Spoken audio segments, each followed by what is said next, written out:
Kerusi jawatan Perdana Menteri ke-9 masih menjadi perebutan. Adakah janji hanya akan tinggal janji dan Helah semakin bebas untuk mengkhianati? Tidak hairan, inilah lumrah dunia politik. Terbaru, dunia politik yang sedang bergolak hanya disebabkan jawatan kerusi Perdana Menteri masih menjadi isu hangat yang menjadi hujahan. Bukan saja dari kalangan ahli politik tetapi turut mendapat reaksi dari kalangan rakyat yang berbelah bagi mahu memilih pemimpin. Baru-baru ini, langkah bekas Perdana Menteri Tun Dr. Mahathir Mohamad mengumumkan Datuk Seri Muhammad Shafie Apdal sebagai calon Perdana Menteri bagi Pakatan Harapan PH pada 27 Jun lalu mengejutkan banyak pihak. Ramai yang tertanya apa sebenarnya yang berlaku, sedangkan rata-rata mengetahui Tun Dr. Mahathir Mohamad berjanji dengan Datuk Seri Anwar Ibrahim untuk menyokongnya menjadi Perdana Menteri Malaysia sejak sekian lamanya. Apa yang lebih mengejutkan, di kalangan rakyat sendiri bertanya apa keistimewaan Datuk Seri Muhammad Shafie Apdal, iaitu Presiden Parti Warisan Sabah Warisan yang juga Ketua Menteri Sabah itu sehingga dinamakan sebagai calon Perdana Menteri. Apa yang sudah Datuk Seri Muhammad Shafie Apdal lakukan sehingga secara tiba-tiba Tun Dr. Mahathir Mohamad mencalonkannya? Tiada angin dan tiada ribut, isu ini terus menjadi hujahan dan perdebatan. Dilaporkan 2 hari sebelum Tun Dr. Mahathir Mohamad mengumumkan nama Datuk Seri Muhammad Shafie Apdal sebagai calon, Tun Dr. Mahathir Mohamad bertindak menamakan dirinya sendiri sebagai calon bagi jawatan Perdana Menteri Malaysia ke-9 walaupun ia tidak dipersetujui oleh parti komponen Pakatan Harapan iaitu Parti Keadilan Rakyat PKR yang mahu mencalonkan nama Datuk Seri Anwar Ibrahim. Berikutan itu, perdebatan mula menjadi hujahan sehingga menarik perhatian rakyat untuk bersuara dan memberi pendapat. Ada di kalangan rakyat yang menyokong, tidak kurang yang membantah. Isu ini bertambah hangat apabila Muhammad Razlan Rafifi iaitu ahli Majlis Tertinggi UMNO telah menyuarakan dengan memberi peringatan kepada Tun Dr. Mahathir Mohamad tentang peralihan sokongan beberapa anggota Parlimen Bersatu bukan jaminan beliau akan kembali menjadi Perdana Menteri. Tambah Muhammad Razlan Rafifi, Tun Dr. Mahathir Mohamad harus sedar selepas tersebarnya klip audio mesyuarat bersatu,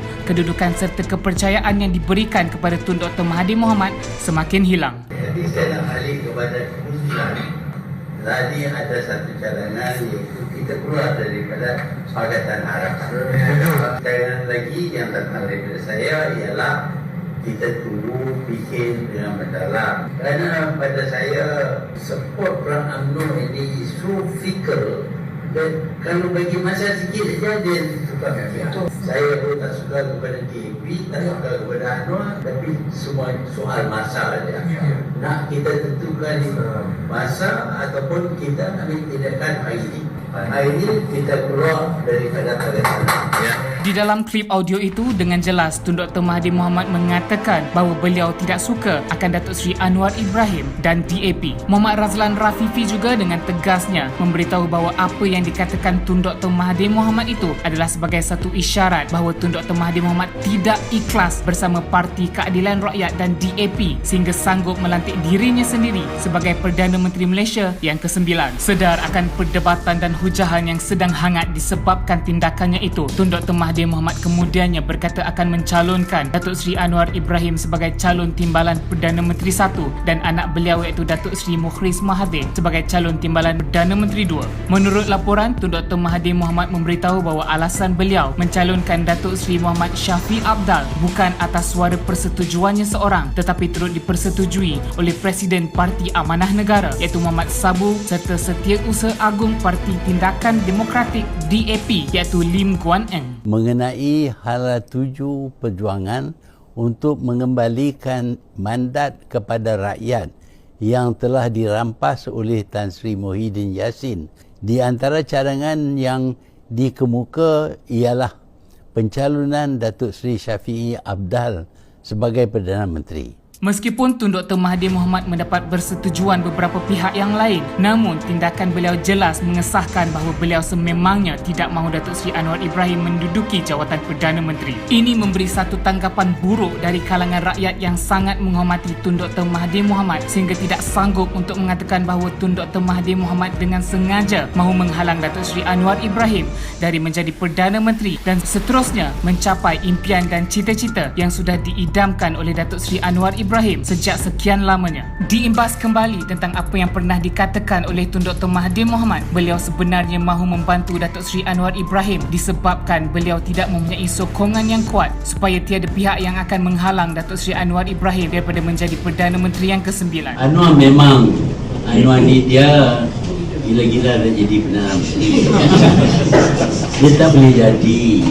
Saya entah macam mana. Kalau dulu ramai sokong dia, sekarang ni ramai yang sokong dia. Please don't let him become. Sebab itu saya kata bila saya letak jawatan, dia boleh bertanding. Tetapi kalau orang nak saya bertanding, saya bertanding. Namun, seperti kata yang hanya sekadar tinggal kata, sejak pilihan raya umum ke-14 pada Mei 2018 lalu, Tun Dr. Mahathir Mohamad sudah mula berdolak-dalik setiap kali ditanya tentang penyerahan kuasa kepada Datuk Seri Anwar Ibrahim, sehingga timbulnya spekulasi awal bahawa Tun Dr. Mahathir Mohamad akan memungkiri janjinya. Apakah benar Tun Dr. Mahathir Mohamad akan melakukan hal yang tidak sewajarnya ini? Apakah terselit dendam yang tersirat di dalam hati Tun Dr. Mahathir Mohamad terhadap Datuk Seri Anwar Ibrahim sehingga tidak dapat diucapkannya? Segala persoalan tidak mungkin mendapat jawapan. Mengikut logik sebuah keadaan di dalam dunia politik, nama Datuk Seri Muhammad Syafiee yang tiba-tiba menjadi sebutan setelah dicalonkan oleh Tun Dr. Mahathir Mohamad menjadi pertikaian dan 1001 persoalan. Ada juga yang mengatakan bahawa tindakan yang dilakukan ini sebenarnya hakikat dendam yang tidak pernah padam buat Datuk Seri Anwar Ibrahim kerana jawatan yang disandang oleh Datuk Seri Muhammad Syafiee sebagai Presiden warisan yang memimpin pelbagai kaum sama sahaja kedudukannya dengan Datuk Seri Anwar Ibrahim. Bukan isu perkauman menjadi persoalan, tetapi kelojikan dan ketidakselarian dengan apa yang dikatakan oleh Tun Dr. Mahathir Mohamad tidak masuk akal. Penjelasannya, jika alasan Datuk Seri Anwar Ibrahim selaku Presiden Parti Keadilan Rakyat yang memimpin sebuah parti pelbagai kaum tidak boleh diterima untuk menjadi Perdana Menteri Malaysia, mengapa pula tidak pada Datuk Seri Muhammad Syafiee? Bukankah tiada beza tentang peranan yang sedang dimainkan oleh mereka? Mengapa pula Tun Dr. Mahathir Mohamad sedia berjanji untuk memberi penerangan dan berkempen untuk Datuk Seri Muhammad Syafiee, dan mengapa tidak melakukan hal yang sama kepada Datuk Seri Anwar Ibrahim sedangkan beliau sudah lama menabur janji? Persoalan mengenai percanggahan ini semakin menjadi tanda tanya sehingga tiada seorang pun yang mampu menjawab permainan yang sedang melanda dunia politik sehingga hari ini. Adakah kejam jika rakyat mengatakan bahawa niat sebenar Tun Dr. Mahathir Mohamad bukan mahu membantu Datuk Seri Anwar Ibrahim, tetapi niat jelasnya hanya mahu menghalang impian Datuk Seri Anwar Ibrahim? Diimbas kembali sejarah terdahulu pada 1998, Tun Dr. Mahathir Mohamad pernah memecat Datuk Seri Anwar Ibrahim daripada menyandang jawatan Timbalan Perdana Menteri dan jawatan sebagai Ahli UMNO yang menyebabkan kedudukannya sebagai Timbalan Presiden UMNO terlucut dengan sendirinya. Itu jelas semata-mata bagi menghalang Datuk Seri Anwar Ibrahim menjadi Perdana Menteri, dan Tun Dr. Mahathir Mohamad sanggup menggunakan taktik sehingga tidak mampu berlawan secara sihat melalui proses demokrasi parti dan politik yang sepatutnya. Pada 2016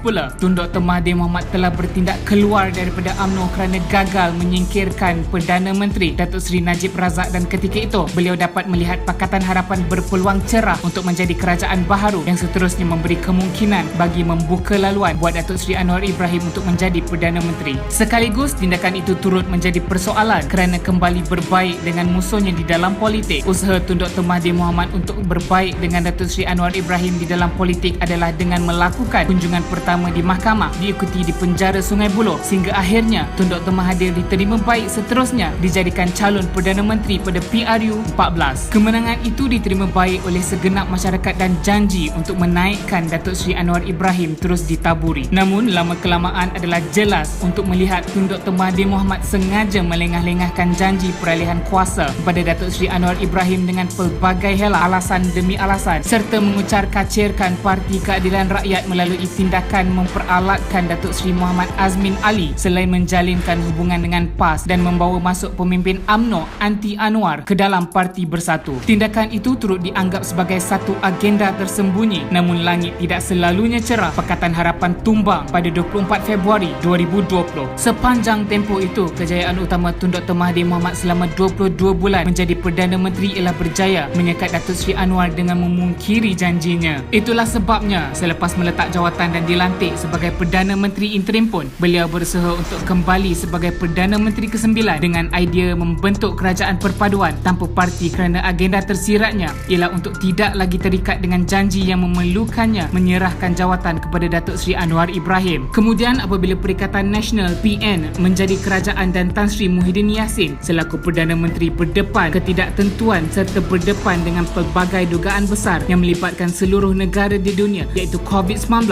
Pakatan Harapan sekali lagi cuba menonjolkan Datuk Seri Anwar Ibrahim sebagai calon Perdana Menteri Tun Dr. Mahathir kembali untuk sekali lagi mencari jalan menggagalkan usaha itu. Tujuannya hanya satu, iaitu beliau juga tidak berhenti untuk menjadi Perdana Menteri Malaysia yang seterusnya buat kali ketiga. Namun, hajat beliau seperti sudah ditelan sokongan apabila beliau ditolak oleh Parti Keadilan Rakyat sebelum beliau mencalonkan Datuk Seri Muhammad Shafie Apdal sebagai Perdana Menteri yang ke-9. Umum berpendapat, tindakan Tun Dr. Mahathir Mohamad itu ialah kerana beliau dihantui ketakutan bahawa jika Datuk Seri Anwar Ibrahim menjadi Perdana Menteri, kedudukan beliau akan terancam kerana pernah bertindak kejam terhadap pemimpin itu ketika berkuasa satu ketika dahulu. Tun Dr. Mahathir dikatakan bimbang dengan Datuk Seri Anwar Ibrahim, mungkin akan membalas dendam dengan mendedahkan pelbagai skandal serta isu yang berlaku ketika negara di bawah kepimpinan beliau satu ketika dahulu, sehingga mungkin berdepan tindakan undang-undang dan mahkamah seperti yang berlaku kepada Datuk Seri Najib Razak. Beliau juga dengan pelbagai dakwaan bahawa anak-anak serta kroni bebas Perdana Menteri yang dikagumi rakyat itu yang dikatakan banyak mendapat keistimewaan dalam perniagaan sehingga menjadi kaya raya. Ini kerana bagi kebanyakan orang tidak sukar mencari kesalahan atau salah laku yang dilakukan oleh Tun Dr. Mahathir Mohamad ketika memimpin negara kerana beliau berada di puncak kuasa untuk tempoh yang sangat panjang iaitu 22 tahun. Tidak cukup dengan itu, bukan sekali, malah 2 kali dengan kali keduanya selama 22 bulan. Tentu ada kesalahan yang boleh dikorek dan dibawa ke muka pengadilan. Disebabkan itu juga, Tun Dr. Mahathir Mohamad mengambil keputusan drastik dengan mencalonkan nama lain dan ia dikatakan sebagai langkah untuk memadamkan impian Datuk Seri Anwar Ibrahim selain berjalan di jalan yang tenang dengan mencalonkan nama Datuk Seri Mukhriz sebagai timbalan Perdana Menteri 2. Adakah benar Tun Dr. Mahathir Mohamad melakukan semua ini atas kepentingannya yang tersendiri? Apakah alasan yang sebenar atas tindakan drastik, tidak masuk akal dan di luar kawalan yang dilakukan oleh Tun Dr. Mahathir Mohamad? Adakah hanya Tun Dr. Mahathir Mohamad yang berkuasa untuk menentukan segalanya? Bagaimana pula dengan nasib rakyat yang berhak memilih pemimpin yang berwibawa? Masih adakah hak buat rakyat pada ketika ini? Sudah pasti ada. Kenyataannya, apa yang dihujahkan ini hanya berlaku di dalam dunia politik kerana inilah lumrahnya. Siapapun pemimpin Malaysia, sudah pasti rakyat mahukan yang terbaik. Tidak kira Malaysia akan mencatat sejarah dengan pimpinan Perdana Menteri yang sama buat kali ketiga atau menerima pimpinan Perdana Menteri yang sudah lama menanam impian ataupun pimpinan Perdana Menteri yang berjaya membuka mata dunia dengan kejayaan menangani wabak hebat yang melanda dunia maupun menerima pimpinan Perdana Menteri yang menjadi persoalan dengan pencalonan yang secara tiba-tiba. Siapapun mereka tetap pemimpin kita, rakyat Malaysia.